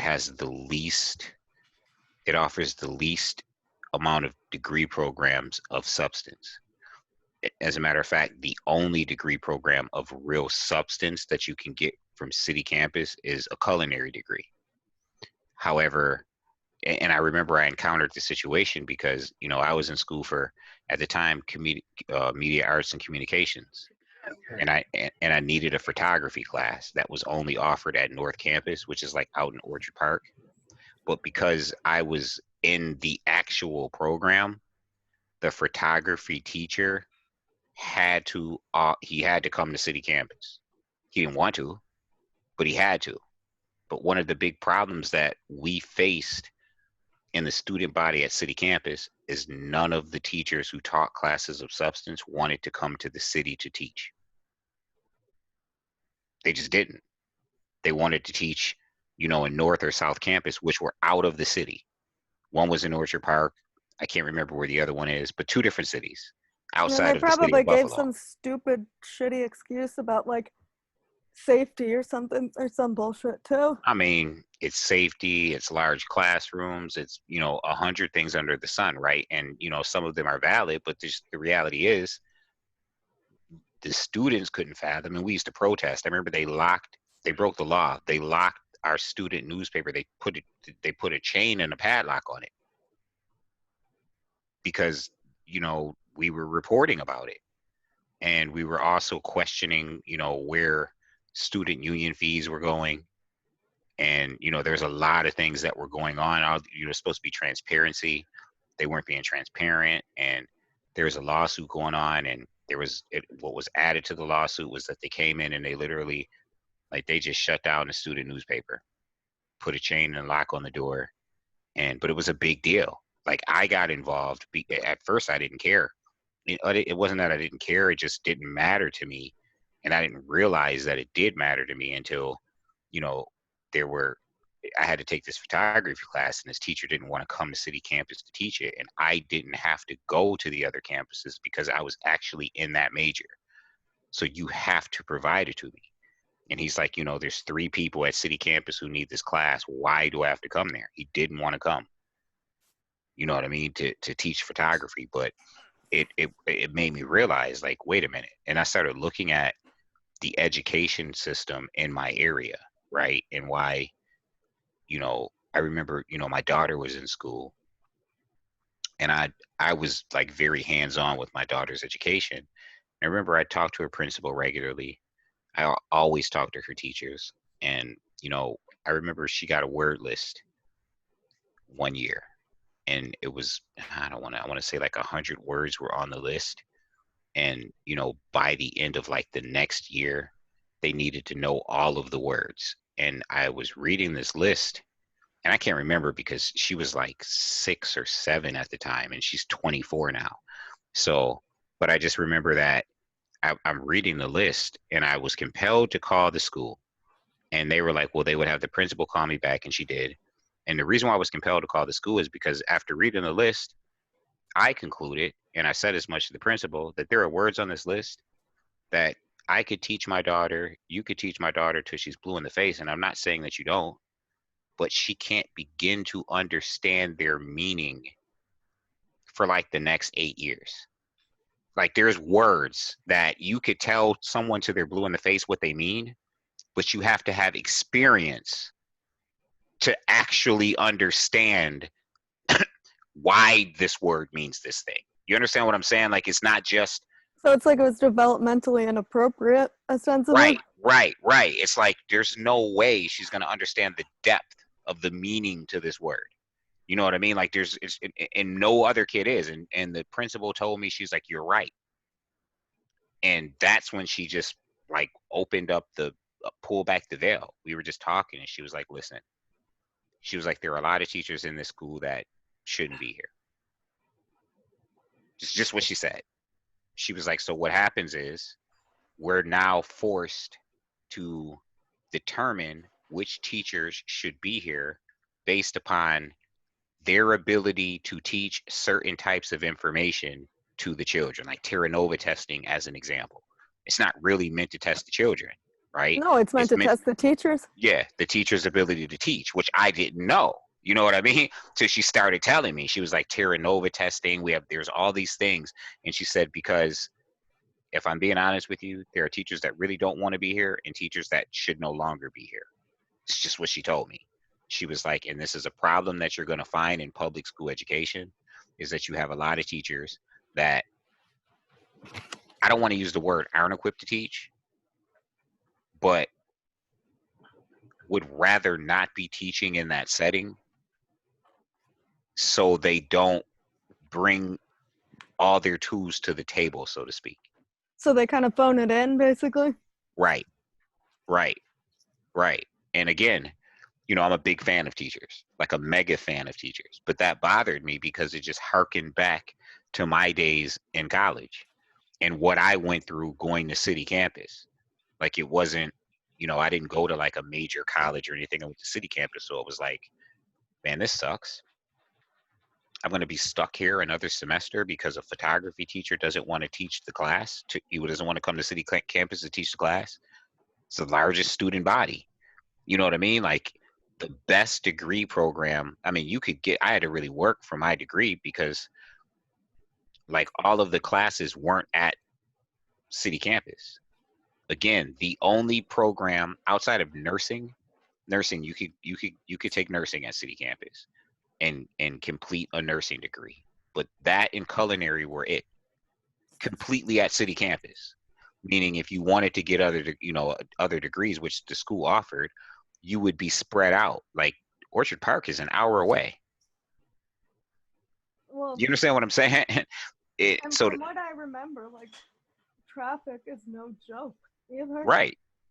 And especially if you're commuting in the morning and you got a bunch of people coming into the city, to work downtown from as far away as Canada, you know what I mean? And you're trying to travel out of the city, like you'll be sitting in the morning in my area, you'll be sitting on the expressway for a long time while cars are moving a couple inches at a time. Because you got a whole bunch of people trying to get in or out of the city. And they're usually going through downtown. Well, and if I remember correctly, like the expressways, like coming off the thruway and like going around like the area of Buffalo is just like a hot mess. Yeah. Oh, you've been here. I mean, not for like extended periods of time, but driven through, yeah. A lot. I'm sorry. Sorry. I apologize. That's right. You're from Utica, so yeah. It stands to reason you would have found yourself somewhere close to Buffalo at some point. Well, yeah. I mean, when I was a kid, we would used to drive through there, like when we were driving. No, we only went there once. But like going to Canada or like going to the Midwest, like we would have to go through Buffalo. Never stopped in Buffalo. Oh, maybe at McDonald's, but. But Mike, you ever been to Buffalo, Mike? I've been there a few times. Just a few. Uh-huh. I don't know. Most people I know would still rather go to Buffalo than Utica. But well, yeah, Utica's kind of small. Well, and it's kind of like a big hot mess too. Like it's an unfortunate like urban decay symbol. Really? Like I haven't been to Utica since I was in high school. You're not missing anything? So what is it like in Utica right now? Just like, I wouldn't even say that. I would say that you can kind of like see like the economic distress, like boarded up buildings and stores and shit, and like people have moved out. Really? Like what's the average population like? I think it's like 60,000. Really? I didn't realize it was that small. And then and then it's like ridiculous because then like the quote unquote suburbs, I mean, it's basically what they are, even though they're in the middle of nowhere, is like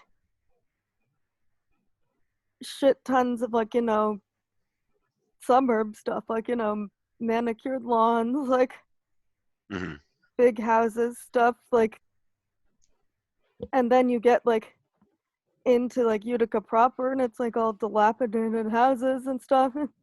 Like how many high schools are we talking on average in the city proper? One. Okay, yeah, small. One high school? One public high school, right? Yeah. I'm sure there's a couple private high schools. There's like a couple charter and like Catholic schools, but yeah. And then each little like full of white people suburb has its own high school. So, but in the city proper, everyone who goes to public school goes to the same high school at some point? Yeah. Okay. Okay. How far between? How close to you are Syracuse? Like 2 hours away? Like 45 minutes. Okay, that's what I thought. I just wanted to be. You wanted to make sure you got your New York State geography right? Yeah, I just wanted to be sure. I've been to Syracuse several times. I've been to Utica several times, but not since high school. Well, Utica, at least since I was 18 or 19 was the last time I was in Utica. Yeah, But you're not missing anything? yeah, I just didn't know. So Utica's pretty rough. Yeah, and it's like, I feel like it's like a totally perfect example of like the contrast between like suburbs and city, just because like the small towns and villages like around it that are like considered to be like the quote unquote suburbs are like very like Affluent. I mean, some yes, some just like I would venture to say more like sheltered. Like there's always like when I was in high school, for example, there was like once a year when there would be some stupid moron who would do something racist that like got in the paper, or there would be like some stupid moron kid like who would do something completely insensitive, and it was just like the worst. It was the most annoying thing ever. So it just slipped my mind. I was going to ask you another question about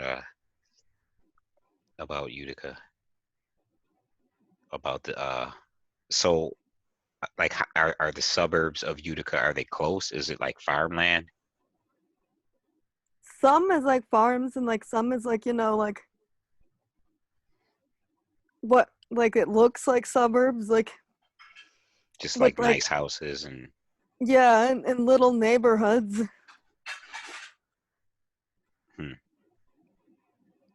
And like interesting. where I grew up was one of like the more like suburban looking suburbs, like as funny as that sounds. So it's like, you know, I grew up in like a nice house, like a good school district, whatever. But like, Suburb? yeah, Okay. but like what, but it was always like there was some kind of like seedy underbelly to it. To the suburbs or Well, just to the city? like when I say seedy underbelly, I mean like, you know, that it was like the stereotypical, like we have like first world problems that we won't admit are a problem. Such as I mean, honestly, pervasive drug use. yeah, no, exactly. And then the people who took the fall, like you get like all these like rich spoiled white kids doing drugs, and the people who took the fall for it were like the two black kids in the town. Oh wow. This had to be in the suburbs. Yeah. Like it would get me so mad. Or like, you know, when I was like, say for example, So you're saying that Utica is as racist as like some other places?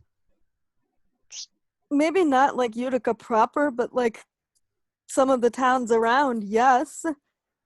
Like I remember when I was a kid, like I don't know, I had to be about like 10, 11 maybe, so this was like 25 years ago.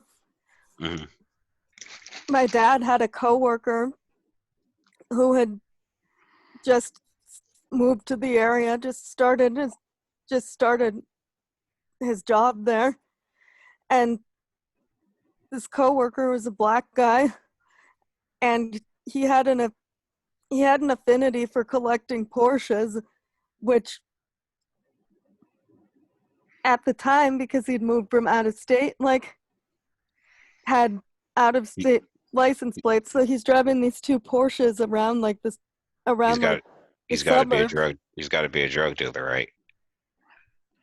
Not Exactly. really, but according to them, right? He's got to No, be a drug dealer. according to the cops, yes. Like, they would constantly like pull him over because they would be like, why the hell is this like black guy driving a Porsche around with like Indiana license plates? He got to be bringing drugs. He got to be bringing crime, like, et cetera, et cetera. And this poor coworker of my dad's would used to complain so often that about this happening, that my dad said, well, here, I'm going to do here, and let me see how I can help with that. And we had gotten some kind of like junk mail or something that was like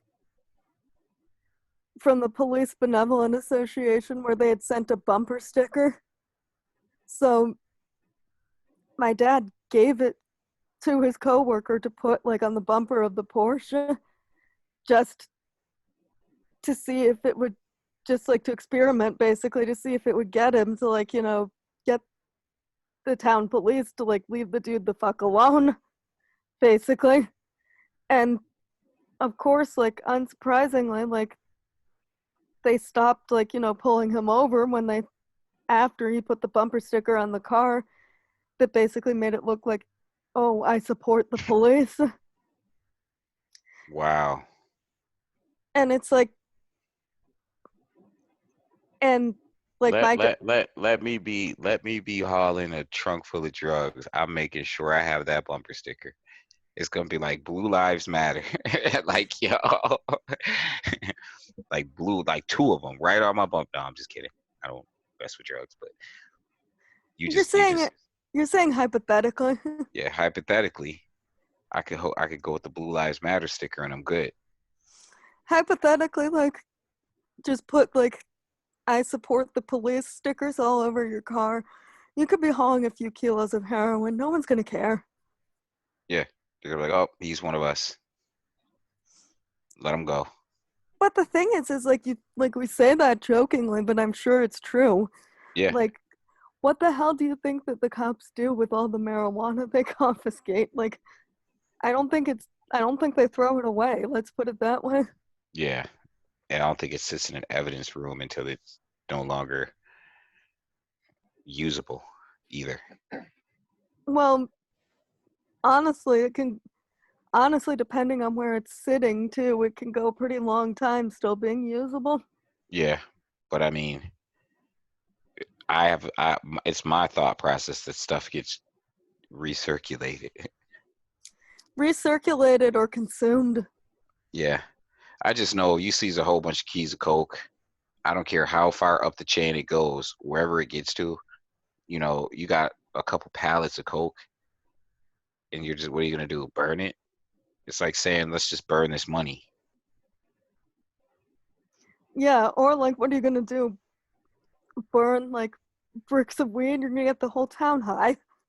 Yeah. But yeah. And of it's course, like hotboxing the town. Like, no one's seen that though. I've seen videos of them burning weed. Of them burning weed and even other drugs. And then I've seen videos of the reporters like kind of like laughing their asses off, getting a contact high. So probably not the best idea in the world. Well, that's called dumbassery. Yeah. I just know that no country on earth produces more poppy seeds than Afghanistan. Yeah. And ain't nobody put a dent in the heroin market. Mm-hmm. Since we've been in Afghanistan. Well, if anything, the Taliban were putting a dent in the heroin market.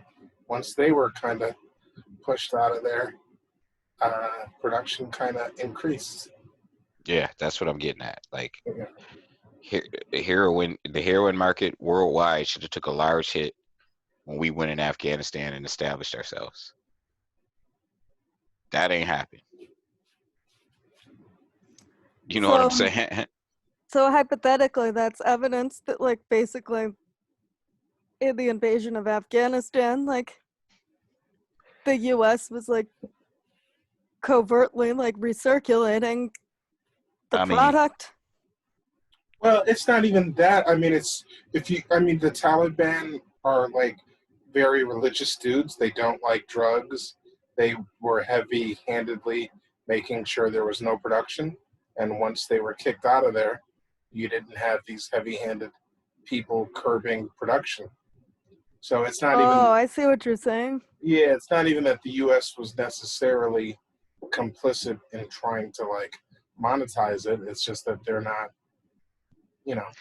The U.S. aren't drug dealers. They're just not anti-drug dealers. Right. Is what Mike's trying to say. Because they ain't put a dent in none of it with their so-called war on drugs. Yeah. They only El Chapo. It's like having full access to Colombia in the late 70s, early 80s, and we're still seeing as much cocaine proliferated into the United States as ever. Like, wait a minute. You know what I mean? You done went over there and set up shop, militaristically, and you have a war on drugs, and it ain't no dent. Like, all it did was probably drive the price up by making it illegal. It's like, oh, it's illegal now. Like, we got to take a higher risk. We don't want the U.S. like coming in here like.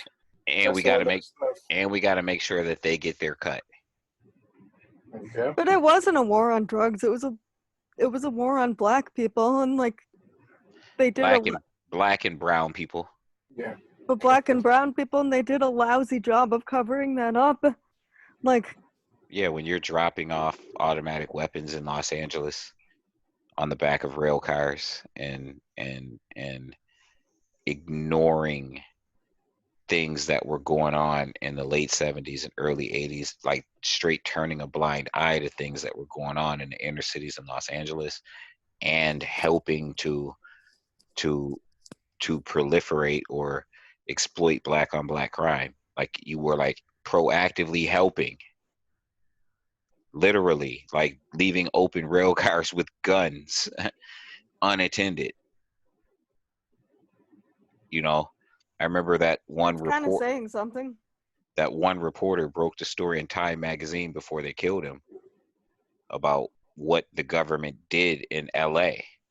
Like, it was a major news deal. I remember there's a news bite where the black lady is like yelling at the government officials about what they did in LA, helping to facilitate drugs crack epidemic. And they actually proactively helped to facilitate that. And it's like, it was a major thing. It was guy covered it in Time, and then they murdered him. Like, they killed him. You know what I mean? You did a big story about it in Time, exposing him, and then they killed him. And that doesn't sound like the mafia, none at all.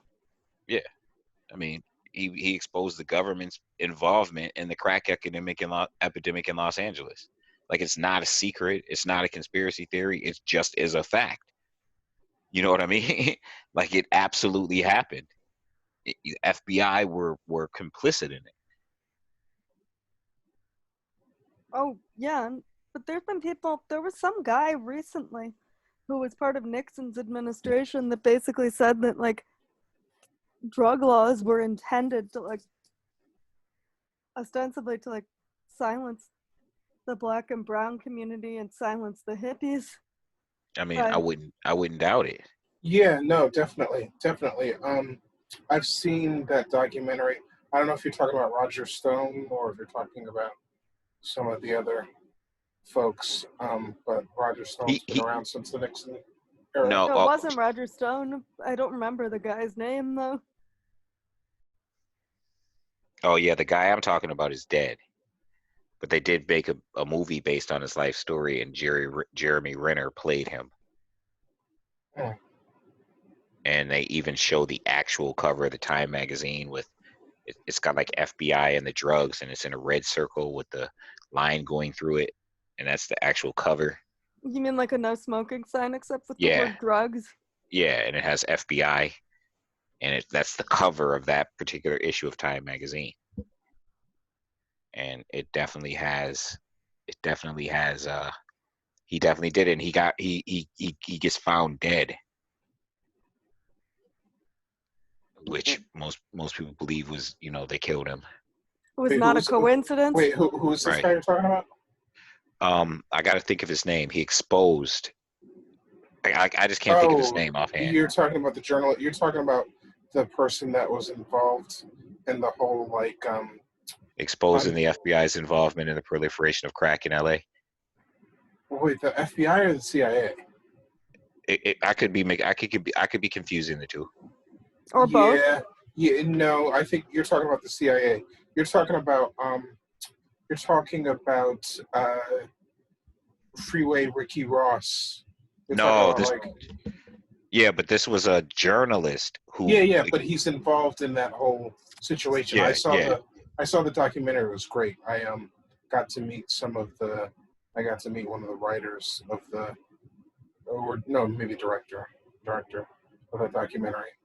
Yeah, I didn't see the documentary. I did see the movie based on the journalist's life. Yeah. Mm-hmm.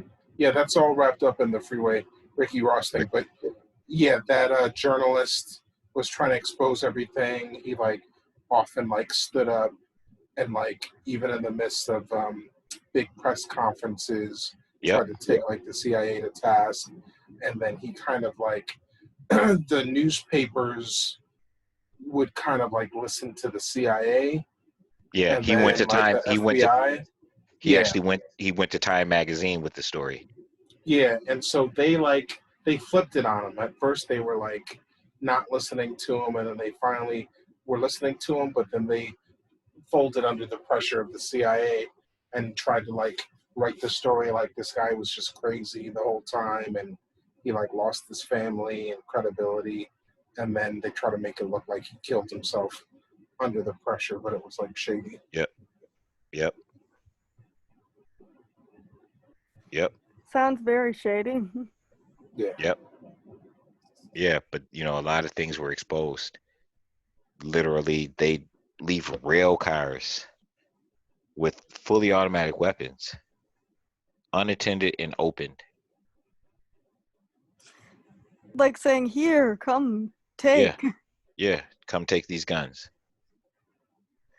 Well, it's the same thing about as the thing with the bricks, that people kept seeing left out for the protesters to try to encourage them to throw bricks just so they can get arrested.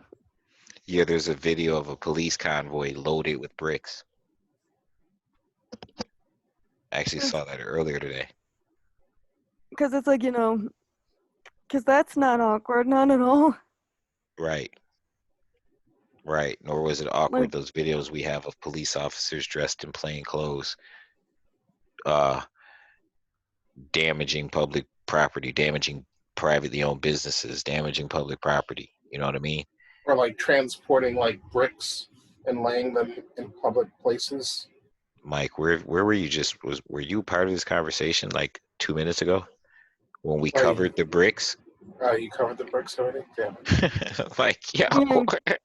You got caught slipping? No, I just wanted to a time relapse. No, I just wanted to really emphasize the bricks. Right. Because when she mentioned the cops laying bricks, and when I even took it to the next step and said the video I watched today of the convoy of cops with their cars loaded with bricks.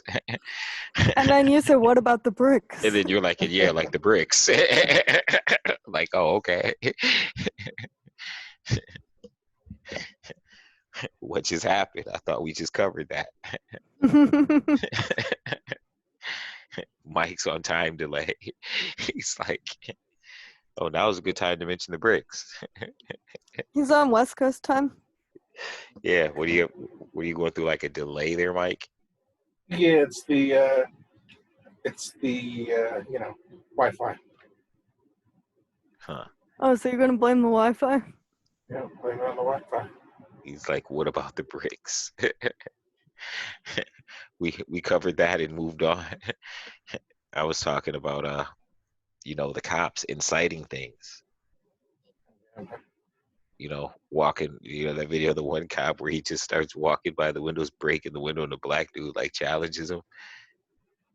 Oh, I haven't seen that. You didn't see it, where the guy is a cop, and the reason why we know he was a cop is because his ex-wife outed him. He's like wearing a hoodie and glasses, and they're protesting in Minnesota, and he just like the people are protesting, and he just walks up with a hammer and starts knocking windows out of like a business. And like the black dude walks up to him and confronts him, and then so the cop turns around to walk away, and the black dude follows him, and the cop's like, if you don't quit following me, I'm a whoop you out. And the black dude like puts up his hands like, man, what you trying to do? Let's go. And then he's like, are you a cop? You're a cop. And like the dude just kind of keeps walking away. But he literally just walks up, it was a bunch of people protesting. He's walking up like he minds his business, pulls out a hammer and just starts knocking the windows out of his business. He's just walking down down the sidewalk, just banging the windows. It's crazy. I only got one thing to say to that guy. Like, he got exposed, so it's like, dude. Yeah. Bruh, are you dumb or are you stupid? He's like the famous one that got exposed. He's like the poster boy. Like people keep sharing his face with the hoodie, the blue hoodie, and the sunglasses. And his wife recognized him, his ex-wife, and just outed him. It was like he's a cop. Said his name and everything. His ex-wife just didn't think that one through. Yeah. Yeah, you better make sure that you and your ex-wife are on good terms. I'm just saying. She's straight, had no problem outing him. Yeah, she had no problem blowing up his shit. Yeah. She straight up was like, that's her ex-husband, this is his name, and he's a cop. Well, and there's a case where it's where snitching is okay. I mean, she ain't in the game, right? Snitching is okay. It's just not okay if you in the street living that life. But if you're not in the street living that life, it's not called snitching.